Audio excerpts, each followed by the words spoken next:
With F1's regulation overhaul set to come into play from 2022, including brand new aero, the return of Venturi tunnels, wheel covers and more, the 1.6-litre turbo-hybrid V6 power units are one of the components that haven't really been changed in the regulations. They might have a new, more sustainable E10 fuel coursing through them, and they'll contain some more standard components in the fuel system, thanks to the Ferrari fuel flow debacle, but all in all they'll be the same type of engine as they were in 2021. Since the introduction of the V6 turbo-hybrid engines in Formula 1 back in 2014, the technology, the sound and the cost have all been attacked by fans and teams alike.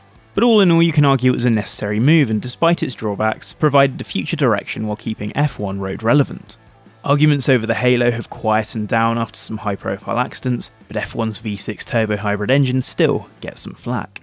The points of attack usually concern the sound, aka they're too quiet, the cost, or the argument that everything is going towards electric, so what's the point in keeping a formula that includes an internal combustion engine as part of the equation? Let's deal with the first point, the engine sound.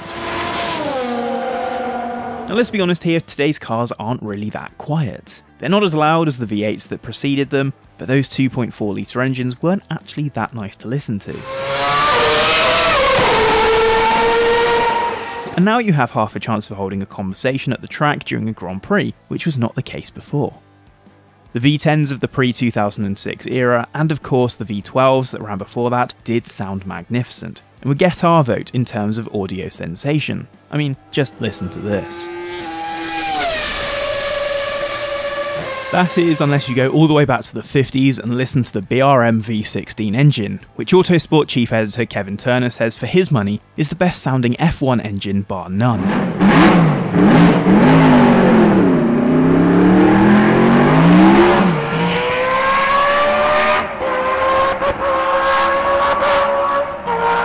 But going back to today's modern cars, they're much more reminiscent of the first F1 turbo era of the 1980s, with the likes of the Williams Honda and the Lotus Renault, both V6 engines, and there aren't too many fans who would criticise that period for the sound of the machines.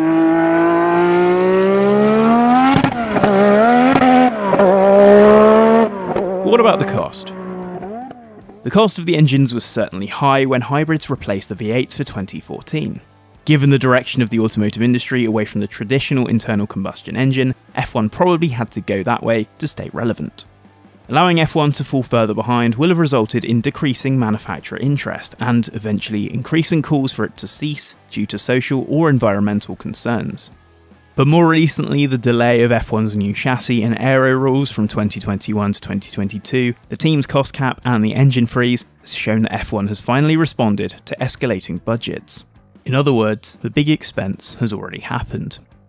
And then there's the go all electric argument.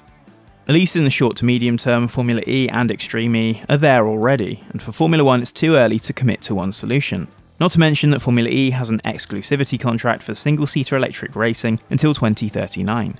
So without discussing this with Formula E founder and CEO Alejandro Agag, a fully electric F1 car looks a way off. Aside from the electric avenue, hydrogen power and, more relevant to F1's case, synthetic fuels are already avenues worth pursuing for wider society. SCE Managing Director and former Ricardo engineer Steve Sapsford spoke about this recently, saying that there's 34 million cars with traditional combustion engines in the UK alone, and there's an opportunity for renewable and sustainable fuels to be used in all of these vehicles in the future. Formula 1 sticking to turbo-hybrid engines, but moving towards sustainable fuels, much like the E10 fuels being introduced next year, will both reduce carbon emissions and show the world that there is an alternative to fully electric road cars that also deals with the cars that are currently on the road, keeping F1 much more relevant. All in all, when it comes to competitiveness, there's no doubt that the introduction of the turbo-hybrid units spread out the F1 field, and helped Mercedes steal a march that has yet to be overcome. But the 2022 regulations look to address that, with an aim for closer racing and a reduction of the dirty air downforce issue. Coupled with this, the current engines are the most fuel efficient in F1 history, and they provide an opportunity for Formula 1 to stay relevant in the coming years. Are they really all that bad?